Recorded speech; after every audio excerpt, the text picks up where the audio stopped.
The Mesa Chamber of Commerce Inside Business Podcast brings you a unique view of Mesa through its vibrant business community and the subjects that are important. The podcast is produced in the Mesa Chamber of Commerce Media Studio, sponsored by the University of Phoenix.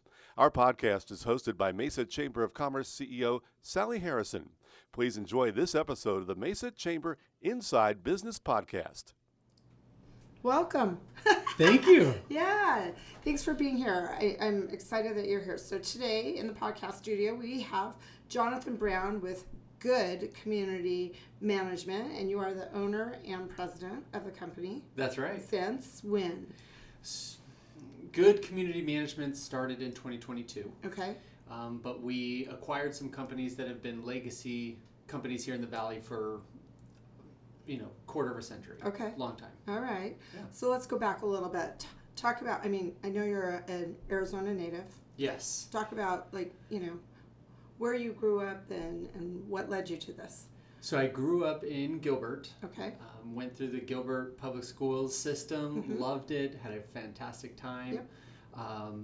I'm a third of four children and just loved growing up in the Valley. Big Phoenix Suns fan, Arizona Cardinals, Mercury, Diamondbacks, went to the World Series Game 1. Fun. So a fantastic time. Yeah. Left for a couple of years for school and other pursuits religiously, and then came back and started working in the industry that I'm in today. So, very cool. Yeah. So you purchased in 2023? Correct. Okay. Yep. All right. Purchased a company, that had been around a long time, servicing the community, doing a great job, and the owner was looking to make a change. Well, and we had a very large ribbon cutting not long ago. Yes. That was fun. That was a ton of fun. I have seen several ribbon cuttings, and that one just had a ton of people. It was very fun. And I got to say, it was probably also the hottest day I think we have had this year. Yes. And thinking we were maybe past that, but no. Yeah. No, it was pretty hot. And your dad? Yes. Husband, father? Yes. To three kiddos. Nice. One celebrating a birthday this weekend. Nice. Yeah. How old? Turning 1. Okay. Right? Ah, very cool. Yeah. How fun. Yeah, I love being a dad.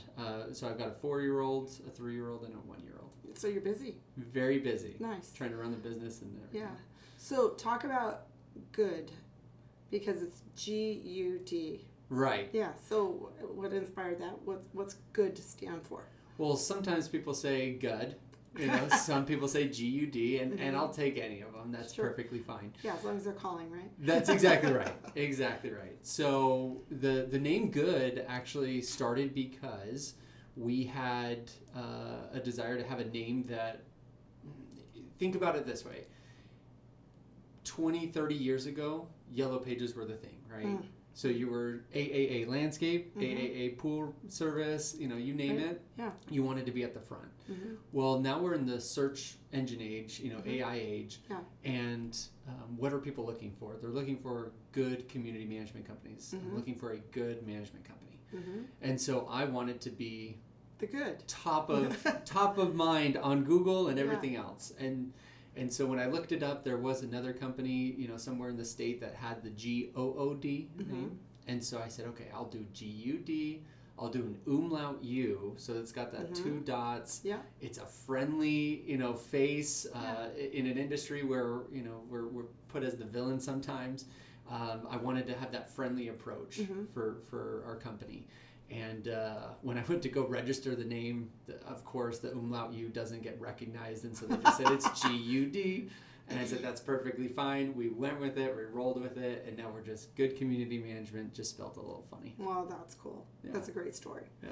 So growing up in a family deeply involved in HOA management. Yes. Yeah. So talk about what lessons you might have learned from all that. 'Cause that's a whole different world, right? Right. And everyone has an origin story. For our family, my mom and dad were part of the HOA, visiting and going to the meetings and realizing that they needed to participate, and started a management company off of that. And I participated in many different ways. I would be pulling staples, licking envelopes, doing whatever I needed to help, make the small business dream come true. and did that throughout high school and into college. And once I got back, definitely in a different role at that point, having a college degree, was able to be a community manager and participate as a vice president of the company. And then eventually the company did sell to a national brand, and was excited for them for that. Lasted a couple of months, and I realized that was not for me. I get it. Okay, so talk about what changed, what made you take the leap from Snow to rebranding and being GUD. And again, Snow, a quarter of a century, had a great reputation here in the Valley. Snow was a family name, last name Snow. Okay. And so I didn't want to have that way of connecting or forcing my name with Snow, and I said, let's do the rebrand. Let's put our name out there as something that we want to basically do a refresh, and so that's why we went with GUD. Nice. So, HOA management, often misunderstood, right? Correct. I mean, I know I never want to see mail from my HOA, right? It's usually not a good thing. Replace the tree that came down in the storm, that kind of thing. Exactly. What do you want people to know about the role of managing an HOA? Misunderstood is a great way to phrase it, because people misunderstand what we do for an association. And so the way I like to think of it, and some people actually don't even know how a city runs, but we're very similar in that way. You've got a board of directors. They are a volunteer group of owners within that community. Right. And while they are elected, they typically will choose a management company to help facilitate the day-to-day operations. So we as a management company will come in. We don't have any decision-making power. Okay. We just simply execute based off of the direction of the board of directors. Now, the board of directors is tied to those governing documents, your CC&Rs, your bylaws, your rules and regulations. So we have a set of rules, some laws for the association. We follow them, and some people buy into a community. They may not read those before they buy. Sure. They may not. They may have read them and didn't realize, this particular issue. Yeah. I live in a community where, they have a certain requirement for trees, saying you have to have a certain number of trees within your property. So there are very specific rules for every association. Sure. And we just help maintain those common areas, common elements. If your community has a pool, we help work with that pool vendor to make sure it's being maintained, and just make sure the community is a great place to live. So how is GUD different from other management? First and foremost, we're one of the largest privately owned management companies left in Arizona. Oh, okay. Over the last several years, there's been acquisitions, and that's been great for those companies. But I believe that a privately owned local company means a lot to a lot of people. Sure. When I'm talking to prospective clients, that's one of the things they ask is, where are you from? Where's headquarters? And I say, it's here in Mesa. Yeah. And that means a lot to them. Cool. So every business at this point is deep in technology and innovation, right? So how do you guys integrate that into what you're doing? I'm so grateful that we have a third party that we work with, a partner called Sync Systems. Okay. And they are very progressive on new technology. So they are fully invested in AI. They are fully invested in providing a software that allows us to have a great experience on the homeowner side. Because if you're like me, and I'm sure you are in this case, you are not going to your HOA's website or their portal or their app. Unless there's an issue, right? Unless there's an issue. And you want to be in and out in 2 minutes, right? You want to get your one thing done and get out. It's not a social platform. It's not meant to be a scrolling forever. Right. You just want to get your information. Right. The software we use, very seamless, very easy to use on the homeowner side, and we want them to have that positive experience. So good communication tool. Great communication tool. Well, you've grown up seeing leadership firsthand. How do you describe your own leadership style? I like to lead with a way of love and appreciation and support. because again, we're in an industry that is misrepresented, misunderstood. So we'll get phone calls that'll make anyone's day sour. Of course. Right? Yeah. And I try to remind my staff, hey, it may have had nothing to do with you. They could have had a personal experience in their life and they're just projecting it on you. I'm sorry, that's just where we are sometimes. But we provide a lot of support behind the scenes, a lot of love to our team and staff, making sure that they know that they're valued, understood, supported, so that way when those days hit, those tough times, those tough calls, we're showing them that we're right behind them, helping them, taking escalation calls if needed and things like that. How big is your team? We have approaching 60. Wow. Yeah. So how many different communities do you guys work with? We're servicing about 215 communities as of this podcast. That's awesome. Yeah. Good for you. Congratulations. Thank you. So if you could change one thing, one misconception about HOAs, community management, what would that be? I would want homeowners to have the opportunity to be educated on our responsibility and how we are able to help them. And when a homeowner calls in, again, they make the assumption that we are deciding that we want to, as good community management, inflict some sort of emotional pain on them, right? Through a letter saying, hey, your tree fell, you need to get it removed. Right. We're simply following those governing documents. And so whenever a homeowner calls in, our staff is trained to try to de-escalate, to make sure that the homeowner is heard and that they feel that we have listened to their issue, and then understand that we are going to do our best to help them, but that sometimes the end result is not going to be exactly what they wanted. Sure. And as long as we can understand that collectively together, I think we can have a great experience. But we need homeowners to understand that. Yeah.